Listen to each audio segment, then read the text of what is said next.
This video is going to change the way you look at food forever. Every time you eat, no matter what it is, your blood sugar levels go up. When your blood sugar levels go up, your body releases insulin, a hormone, to bring them back down. Foods like carbs and sugars will spike your insulin much higher, whereas eating proteins and fats will spike it less and it'll be more sustained. So when your blood sugar and your insulin go up, your body begins to store. Insulin as a hormone tells your body what energy to use. You can burn either one of these for fuel, but if you're burning this, you cannot burn this. And this is the reason that calories pretty much don't matter when it comes to your waistline, and your macronutrient profile does. False. When your insulin spikes, you don't stop fatty acid oxidation. It may decrease, but it won't shut down. It doesn't just have a switch. Your heart would literally stop working. Let me give you a breakdown of insulin. Insulin takes in glucose. 80 to 90% of it goes to your muscular skeleton. 60 to 70% of that is stored as glycogen, not fat. And if you're in a caloric deficit, calories, you'll actually be losing fat, not storing fat. Not to mention, you need carbs. Your brain runs on glucose for simple cognitive function. 5.6 milligrams of glucose per 100 milligrams of your brain is burned per minute. That means in a whole day, just your brain uses 109 grams of glucose. Not to mention your muscular skeleton. Insulin detoxes cells. Stop making people fear insulin. If you're not pre-diabetic or diabetic, it is so beneficial. It's a natural function of your body. Insulin has two primary functions. It can take in glycogen or tell your cells to grow. That's why bodybuilders run insulin to grow muscle. In the off season, not recommending it. Very, very dangerous. To put on an extreme amount of muscle.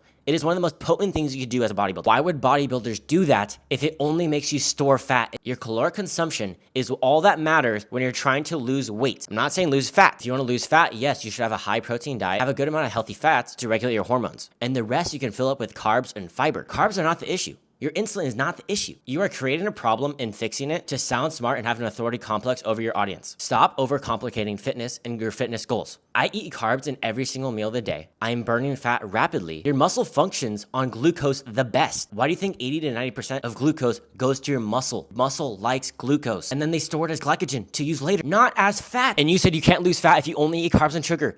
I always mention this dude, but the Twinkie man proved this. He only ate carbs and sugar, lost fat rapidly. He didn't become pre-diabetic. He actually improved his blood markers because weight loss is the primary driver for autophagy and cell restoration, not fasting. You don't even produce autophagy if you don't have a caloric deficit. Autophagy is cell restoration that everyone always preaches about. Stop listening to these insulin warriors. You can eat and you can fast if you want to. It's up to you. It doesn't have an effect on your body. All that matters is a caloric deficit to hit your fitness goals.